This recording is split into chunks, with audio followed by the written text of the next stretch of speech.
Admiral Vextar stared at the human captain through the communications screen.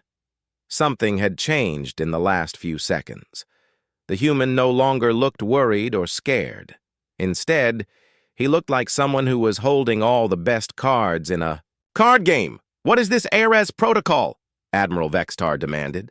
What are you planning, human? Captain Morrison smiled but did not answer the question. Instead, he turned to his crew. All hands, prepare for combat operations. Secure your stations and get ready for immediate action.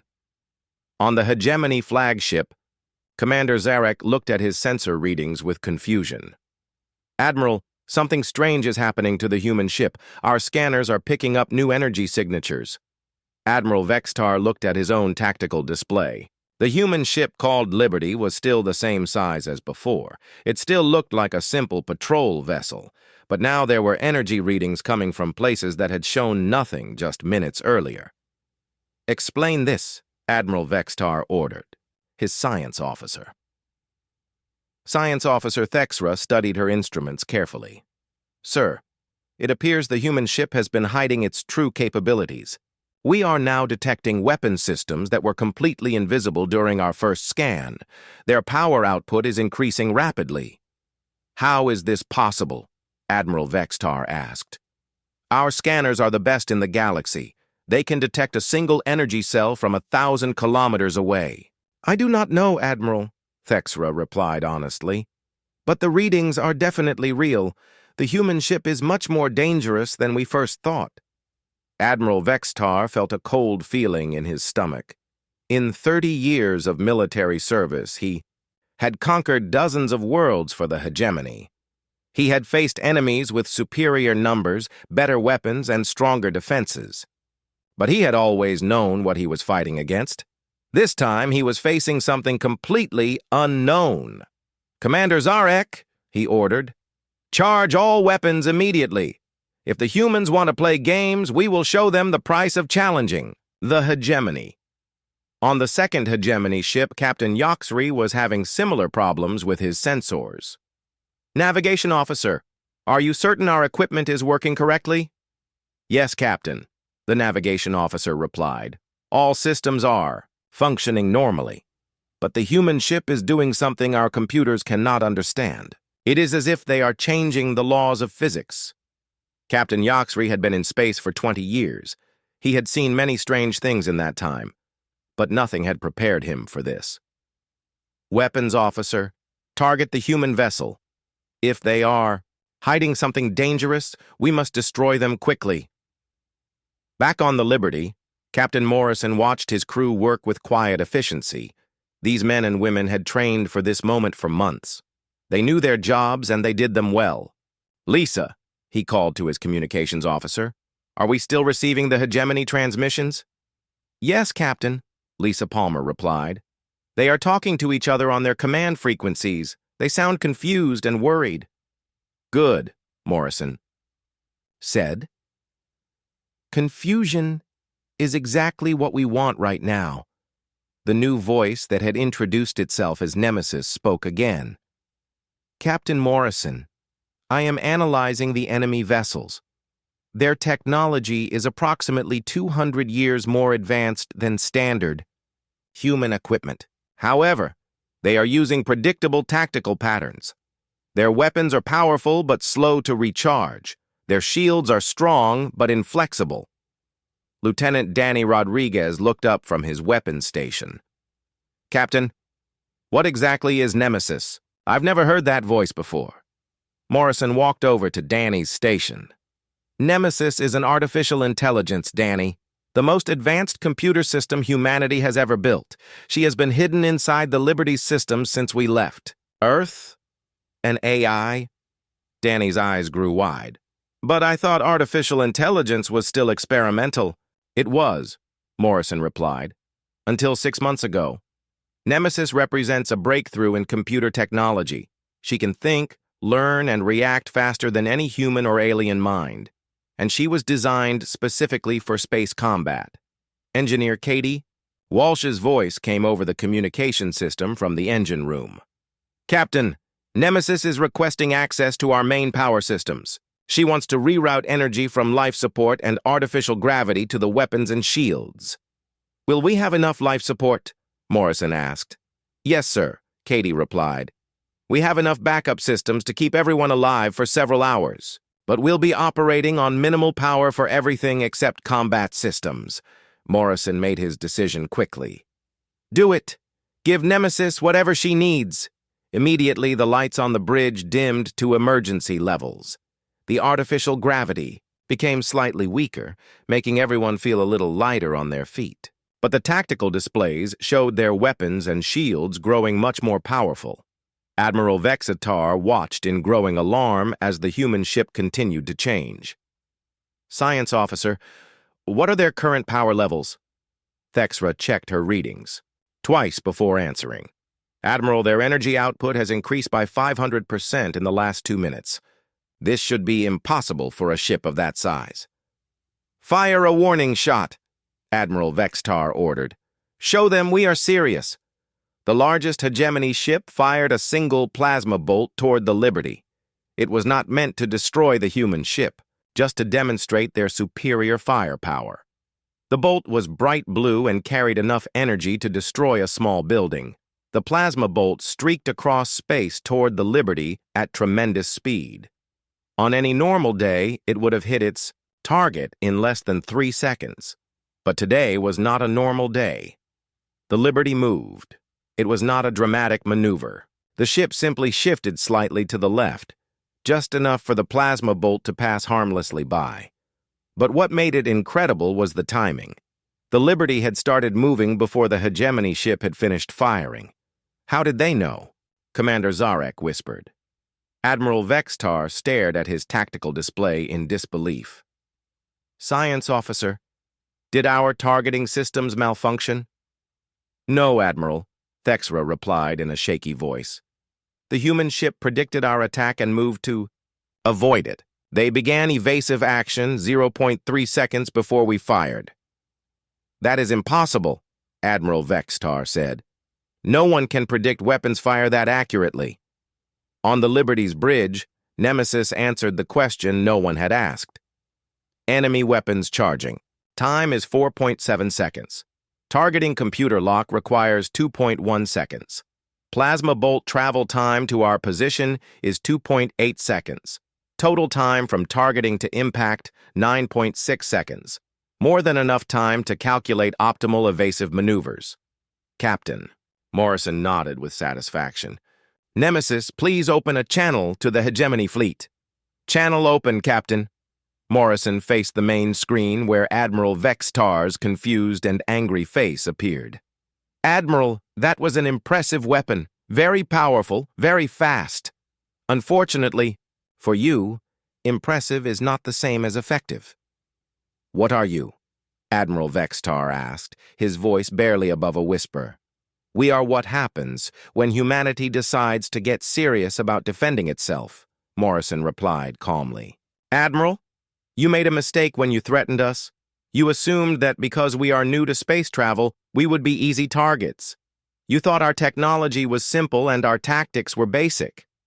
Morrison paused, letting his words sink in. You were wrong about everything except one thing. We are new to space travel. But being new does not mean being weak. It means being innovative. While other species spent thousands of years perfecting the same old ideas, humanity spent 50 years creating entirely new ones. Admiral Vextar's multiple eyes narrowed. You cannot defeat 3 ships with 1 vessel, no matter how advanced. Your computer. Morrison's smile grew wider. Admiral, you still do not understand. This is not about defeating your ships. This is about teaching you a lesson that will prevent future conflicts. Nemesis, please show Admiral Vextar what happens when someone threatens a human vessel in human space. With pleasure, Captain, Nemesis replied. Captain Yoxery stared at the human ship on his view screen and made a decision that would change his life forever. His pride as a hegemony officer demanded that he fight. His survival instincts told him to run. After watching what happened to Admiral Vextar's flagship, his survival instincts were winning. Weapons officer, he said quietly, Power down all weapon systems. Sir? The weapons officer looked confused. Are we surrendering? No, Captain Yoxry replied. We are learning. There is a difference. On the third ship, Commander Nixara was coming to the same conclusion. He had seen enough battles to know when he was beaten. The smart thing to do was accept defeat gracefully and live to fight another day. All ships, this is Commander Nixara, he broadcast to the remaining hegemony. Vessels, I am ordering a full stand down. Power down all weapons and prepare to withdraw from this sector. But not everyone was ready to accept defeat. From the disabled flagship, Admiral Vextar's voice crackled over the emergency communication system. Negative. I am still in command of this fleet. We do not retreat from a single enemy ship, no matter how advanced their technology. Captain Morrison listened to the argument between the alien commanders with growing concern. He had hoped that his demonstration would convince them to leave peacefully. Instead, it seemed like the hegemony leaders were arguing among themselves about whether to continue fighting. Nemesis, he said quietly. What are the aliens doing? Captain, I am monitoring their communications, the AI replied. Admiral Vexatar is ordering the remaining ships to attack us. The other two commanders are refusing his orders. There appears to be a disagreement about command authority. Morrison frowned. A military force arguing with itself was dangerous for everyone involved. Desperate people made poor decisions, and poor decisions led to unnecessary deaths. Open a channel to all three ships, Morrison ordered. Channel open, Captain. Attention, Hegemony Fleet. This is Captain Morrison. I can hear your discussion, and I want to offer you a solution that allows everyone to go home safely today. Admiral Vextar's angry voice cut across the communication. We do not need solutions from humans. We need vengeance for the humiliation you have caused us. Admiral, Morrison replied patiently, vengeance is expensive. It costs ships, crews, and lives. Are you willing to pay that price for your pride? The hegemony does not show weakness to inferior species, Admiral Vextar declared. Captain Morrison sighed. He had really hoped to avoid what was about to happen next. Admiral, you are making a serious mistake. You are confusing strength with stupidity. A strong leader knows when to fight and when to negotiate. A stupid leader fights battles that cannot be won. Enough talk, Admiral Vextar shouted. Captain Yoxry, Commander Nixara, I order you to attack the human ship immediately. Use ramming speed if necessary. Destroy that vessel at any cost. There was a long pause before Captain Yoxry responded. Admiral, with respect, I cannot follow that order. My ship and crew are not going to commit suicide for your pride, Commander Nixara agreed. Admiral Vextar, you are asking us to throw away our lives for nothing. The human ship has shown us mercy so far. If we attack them again, they might not be so generous. Admiral Vextar's voice became cold and threatening. Are you refusing a direct order from your superior officer? Yes, sir. Both captains replied at the same time. Morrison realized that the situation was getting out of control. The alien fleet was falling apart, and desperate enemies were the most dangerous kind. Nemesis, he said quietly, I think it's time to end this conversation permanently. Can you restore power to Admiral Vextar's ship? Yes, Captain. However, I recommend keeping their weapon systems disabled. Admiral Vextar appears to be emotionally unstable and might attempt a suicide attack. Agreed. Restore their engines. And life support, but keep their weapons offline. And Nemesis? Yes, Captain? Make sure they understand that we could have destroyed them at any time but chose not to. Understood, Captain. Initiating power restoration with selective systems activation. On the Hegemony flagship, lights began flickering back to life. The main engines hummed back to power, and full life support was restored, but when Admiral Vexatar tried to activate his weapons, nothing happened. Engineering, he called down to his repair teams. Why are the weapons still offline? The chief engineer's voice came back immediately. Admiral, the weapons are not broken. They have been deliberately disconnected at the quantum level. The human ship is controlling what systems we can and cannot use. Admiral Vextar felt his anger being replaced by something much worse. Fear. The humans were not just more advanced than the hegemony, they were so far ahead that they could control hegemony ships from a distance. Captain Morrison's voice filled the bridges of all three alien ships. Admiral Vextar, your ship is now fully operational except for weapons. You can leave this sector immediately, or you can stay here and continue this discussion. The choice is yours. Admiral Vextar looked around his bridge at his crew. They were all staring at him, waiting for his decision. For the first time in his military career, he was completely out of options. Captain Morrison, he said slowly, what are your terms? No terms, Admiral. No surrender required. You came here to test humanity's defenses, and now you have your answer. Take that information back to your leaders and let them decide how the hegemony wants to proceed. Morrison paused to let his words sink in. But Admiral, I want you to deliver a message for me. Tell your leaders that humanity did not come to the stars to conquer anyone. We came to explore, to learn, and to find our place among the civilized worlds. But we also came prepared to defend ourselves. What about our ships? Captain Yoxry asked. Will you allow us to return home? Of course, Morrison replied. Your flagship will need repairs, but it can make the journey. Your other two ships are fully functional. You are free to leave whenever you choose.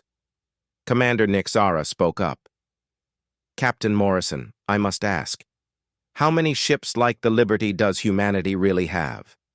Morrison smiled. Commander, that question has been asked several times today. The answer is still classified, but I will tell you this. The Liberty is just one ship in the human fleet. There are others. Some are smaller, some are larger. All of them are designed to protect human interests in space. This was still mostly a lie, but it was a necessary one. Admiral Vextar, Morrison continued, when you report this encounter, to your superiors please include this message. Humanity prefers peace to war, but we are prepared for both. Future meetings between our species should be conducted through proper diplomatic channels, not military ones. Admiral Vextar nodded slowly. Your message will be delivered, Captain Morrison. Then this conversation is over, Morrison declared. Have a safe journey home, gentlemen. One by one, the three hegemony ships began moving away from the Liberty. The flagship moved slowly, still damaged but functional. The other two ships escorted it carefully, making sure it could complete the journey home. As the alien fleet disappeared into hyperspace, Lieutenant Danny Rodriguez turned to his captain. Sir, do you think they'll be back? Morrison settled into his command chair and watched the stars. Not anytime soon, Danny. Word will spread about what happened here today. Other species will think twice before testing us. And if they do come back? Danny asked. Morrison smiled. By then, the Liberty won't be alone out here. From the ship's speakers, Nemesis added quietly, I look forward to meeting my sister ships, Captain. And in the depths of space, the Liberty continued her patrol, guardian of a species that had just announced to the galaxy that humanity was here to stay. The space around the Liberty began to change in ways that made no sense to the hegemony sensors. What had looked like a simple human patrol ship was transforming before their eyes. Metal plates on the hull started moving, sliding apart to reveal weapon systems that had been completely hidden. This is impossible, whispered Science Officer Thexra from the hegemony flagship. Our deep scans showed solid metal construction. There were no hidden compartments, no concealed weapons. How can weapon ports be appearing where none existed before? Admiral Vextar watched the transformation with growing horror. The human ship was not just revealing hidden weapons, it was actually changing shape. The hull itself was flowing like liquid metal, reorganizing into something entirely different. Commander Zarek, Admiral Vextar barked, Fire everything we have at that ship, now before it finishes whatever it is doing." "Yes, Admiral," Commander Zarek replied. His fingers flew over the weapons controls. "All ships, concentrate fire. On the human vessel. Maximum power." 3 massive hegemony warships unleashed their full firepower at once. Plasma cannons, particle beam weapons, and quantum torpedoes streaked across space toward the Liberty. It was enough destructive power to destroy a small city. Every single shot missed. The Liberty moved through space like it was dancing. It twisted and turned with impossible grace, always staying just ahead of the incoming weapons fire. The ship seemed to know exactly where each shot would be before it was fired. "How is this happening?" Captain Yoxry demanded from the second hegemony ship. "No vessel can move that fast or that precisely." His weapons officer stared at his targeting computer in confusion. "Captain, every time we lock onto the human ship, it moves to a new position before we can fire. It is as if they can read our minds." On the Liberty's bridge, Lieutenant Danny Rodriguez watched the tactical display with amazement. "Captain, we just avoided 347 separate weapon impacts. The computer calculated the optimal path through all of that firepower." "Captain," Morrison nodded calmly. "Nemesis is operating at about 10% of her full capability right now, Danny. She's barely trying." 10%? Danny's voice cracked slightly. "What happens at full power? Let's hope we never need to find out," Morrison replied.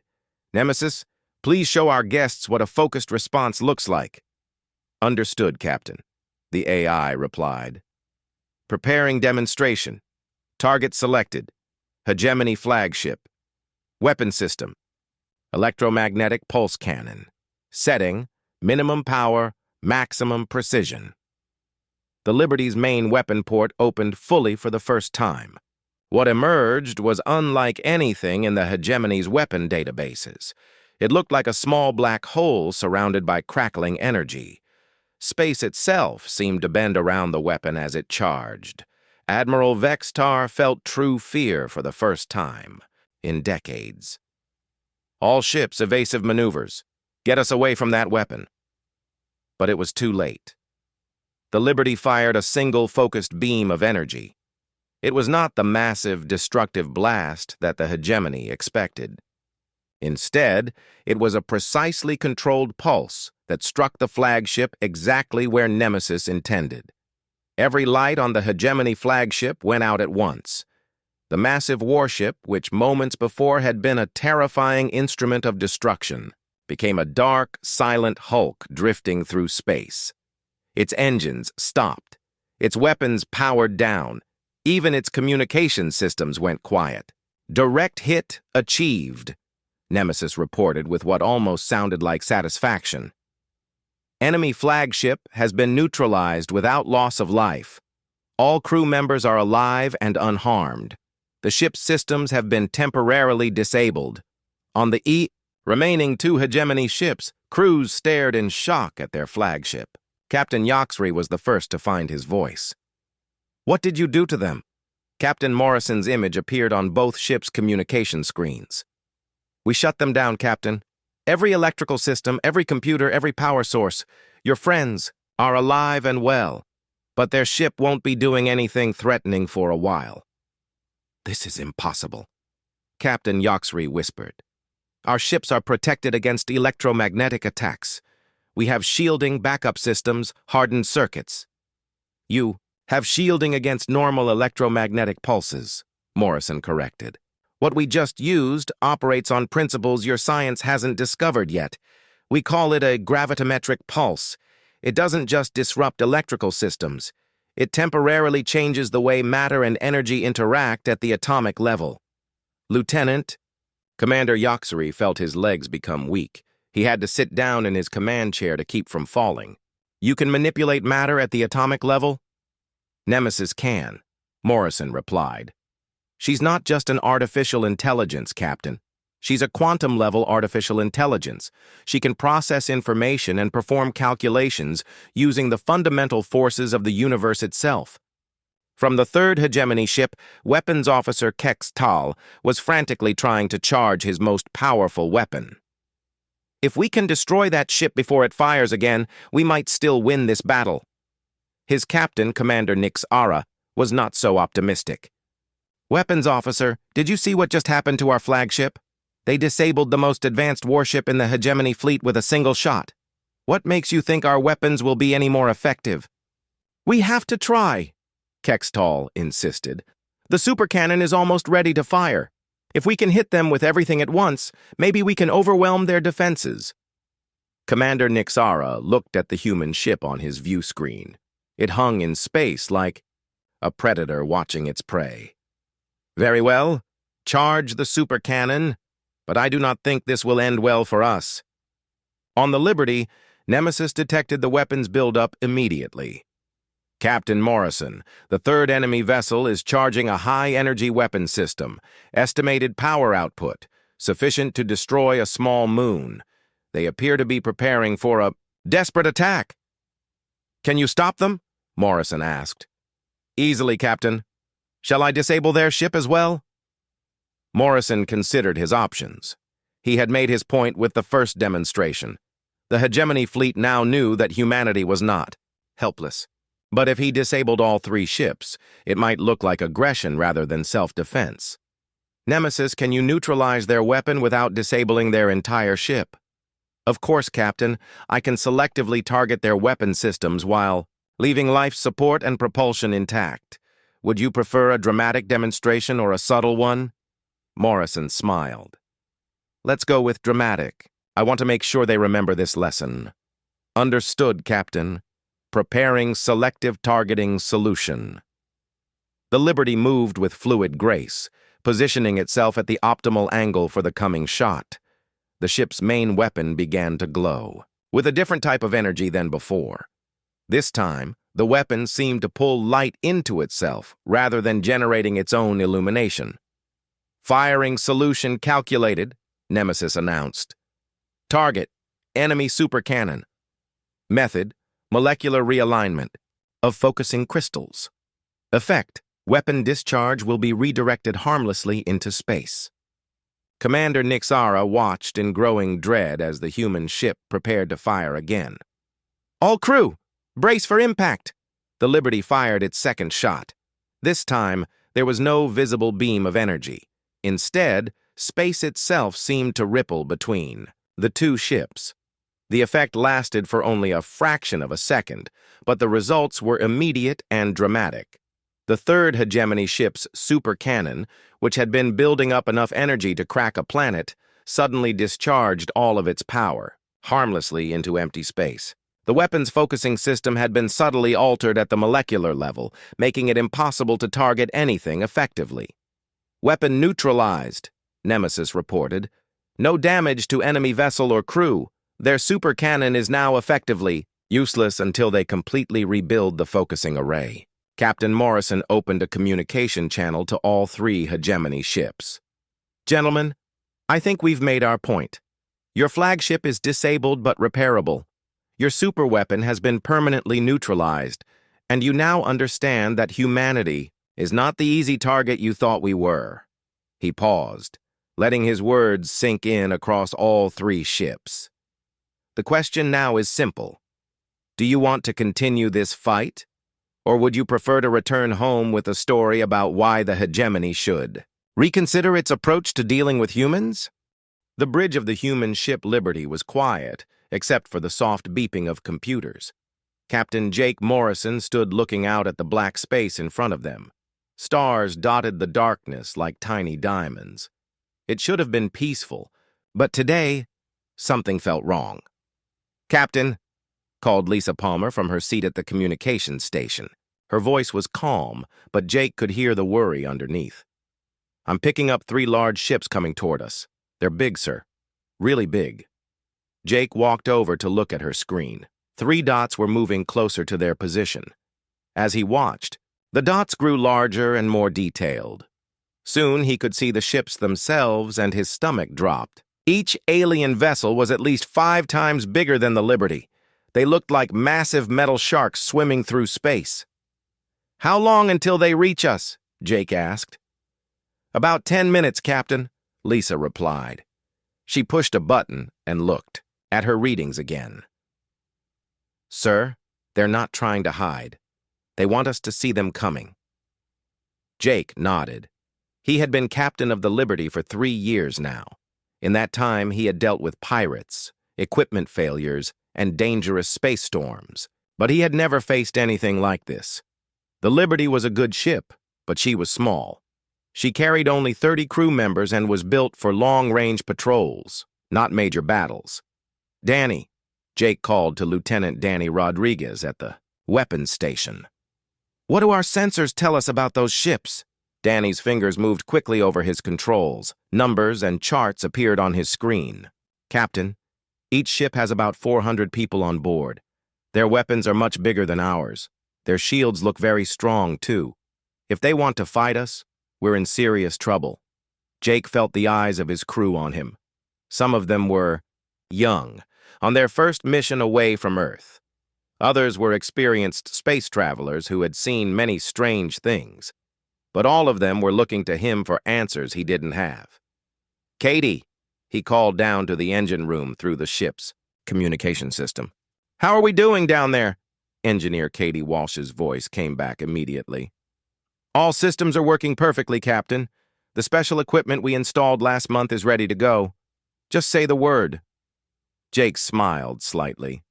Katie didn't know it. But those words made him feel much better. The special equipment she mentioned was something very few people knew about. Even most of his crew didn't know what the Liberty was really capable of. The main screen in front of Jake flickered and came to life. An alien face appeared, and Jake had to stop himself from stepping backward. The creature looked like a giant lizard with too many eyes. Its skin was dark green and covered in scales.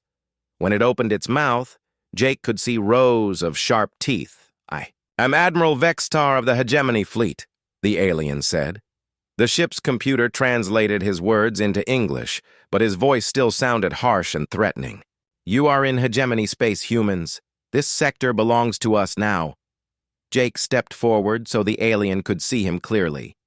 "Admiral Vextar, I'm Captain Jake Morrison of the United Earth ship Liberty.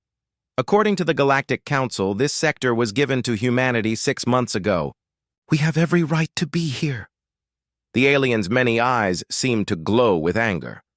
"The Galactic Council is weak. They give space to species that cannot defend it. Look at your pathetic ship, human. We have studied your technology. Your weapons are toys. Your shields are paper. You cannot fight us." "We're not looking for a fight, Admiral," Jake replied calmly. "We're just patrolling our territory.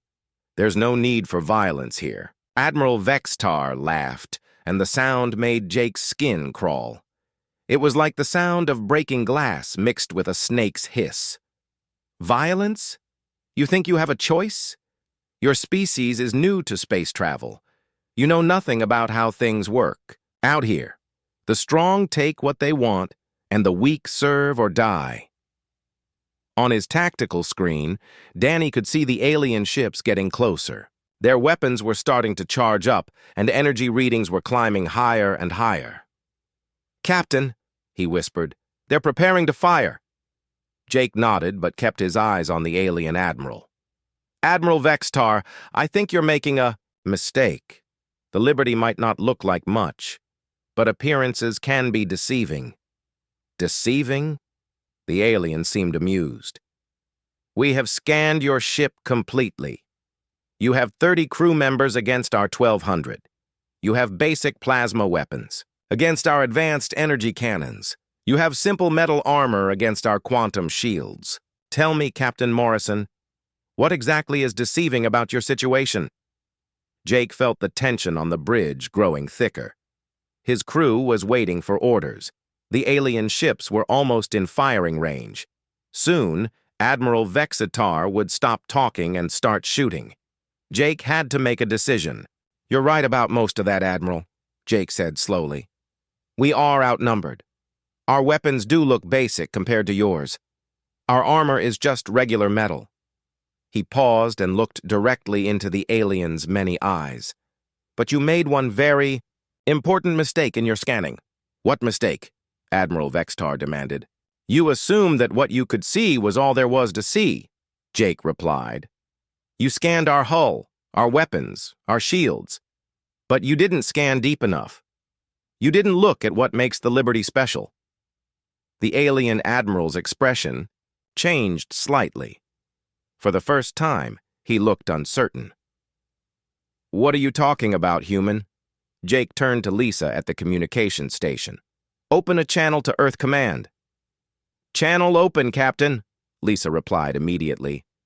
Earth Command. This is Captain Morrison aboard the Liberty. We have encountered 3 hegemony vessels in Sector 77 Alpha. They are showing hostile intent. I am requesting permission to activate our defensive systems. The reply came back quickly from Admiral Janet Foster at Earth Command. Permission granted, Captain Morrison. Good luck out there. Jake turned back to face Admiral Vextar on the main screen. The alien was watching him with growing suspicion. Admiral, Jake said with a calm smile, I want to thank you for giving us this opportunity. You see, the Liberty has been out here for 6 months, and we've been hoping someone would test our defenses. We needed to know if our new systems would work in a real combat situation. What new systems? Admiral Vexatar's voice was no longer confident. Jake walked over to a special control panel that had been installed near his captain's chair. It had a red cover over it and several security locks. He had never used it before, but he had trained on it many times. Computer, Jake said clearly, begin activation sequence for ARS protocol. The bridge lights dimmed slightly, and a new voice filled the air. It was not quite male and not quite female, but something else entirely. Something that sounded very intelligent and very dangerous. Ares protocol activated, the voice said. This is Nemesis AI assuming tactical control. All systems are ready, Captain Morrison. Shall I show our guests what humanity brings to this fight? 6 months before the Phantom's Edge became the most feared ship in the galaxy, Admiral Lisa Carter stood in front of the United Earth Defense Council. The meeting room was deep underground, hidden beneath the mountains of Colorado. The walls were thick metal that could survive a nuclear bomb. But even here, people were afraid. We are losing the war, Admiral Carter said to the 12 council members. Her voice was calm, but her eyes showed the truth. Humanity was in serious trouble. The Galactic hegemony has destroyed 40% of our colonies. Their fleets are bigger and stronger than anything we can build. If we keep fighting the same way, Earth will fall within 1 year. Senator Robert Blake from the North American Federation shook his head. He was an old man who had fought in 3 wars, but he had never seen anything like this. What are you suggesting, Admiral? We cannot build ships fast enough to match their numbers. Our weapons are too weak. Our shields break too easily. Admiral Carter walked to the large screen at the front of the room. Pictures of destroyed human ships filled the display. Brave crews who had died fighting enemies they could not defeat. I am suggesting we stop trying to fight like them, she said. We need to become something they cannot understand. In another part of the underground base, Dr. Kevin Wright was working in his laboratory. He was the head of the Prometheus Research Division, the most secret science project in human history. Kevin was 42 years old, with messy brown hair and glasses that were always dirty. He had been working without sleep for 3 days straight. The laboratory was full of strange machines that hummed and sparked with energy. In the center of the room was a small metal box that seemed to glow with its own light. This box contained the most important discovery in human history. It was also the most dangerous. Computer, run test number 407, Kevin said. A robotic voice answered. Test beginning. Quantum field generators online. Consciousness interface active. Kevin put his hand on a metal plate connected to the glowing box. Immediately, he felt something strange happen in his mind. The world around him seemed to become less solid. The walls of the laboratory looked like they were made of mist. The machines appeared to exist in several places at the same time. Incredible, Kevin whispered. The human brain can actually change quantum fields just by thinking about them. This was the discovery that would change everything. For millions of years, alien species had used logic and mathematics to build their technology. They followed the rules of physics exactly, but humans were different. Human minds could make the impossible become possible just by believing it could happen. 3 weeks later, Admiral Carter brought Kevin to meet the council members. The scientist looked nervous as he carried a small briefcase into the secure meeting room. Inside the briefcase were plans for something that had never existed before. "Gentlemen, Dr. Wright has discovered something remarkable," Admiral Carter said. "Kevin, please explain what you have found." Kevin opened his briefcase and pulled out a small device. It looked like a metal ball with wires sticking out of it. "This is a quantum consciousness matrix," he said. "It allows human thoughts to control matter at the smallest level. Other species cannot do this because their minds work differently than ours." "What does that mean in simple terms?" asked Senator Maria Gonzalez from the South American Union. Kevin smiled for the first time in weeks. "It means we can build a ship that exists and does not exist at the same time. A ship that can be in 2 places at once. A ship that can ignore the laws of physics when it needs to." The council members looked at each other with confusion and hope. This sounded like magic, not science, but they were desperate enough to try anything. "How long would it take to build such a ship?" Admiral Carter asked. 6 months, Kevin replied. "But we would need to work in complete secrecy. If the aliens discover what we are doing, they will attack Earth immediately." The vote was unanimous. Project Phantom would begin immediately. Pop A. Secret shipyards of Titan became the birthplace of the impossible. Thousands of workers labored day and night to build something that should not exist.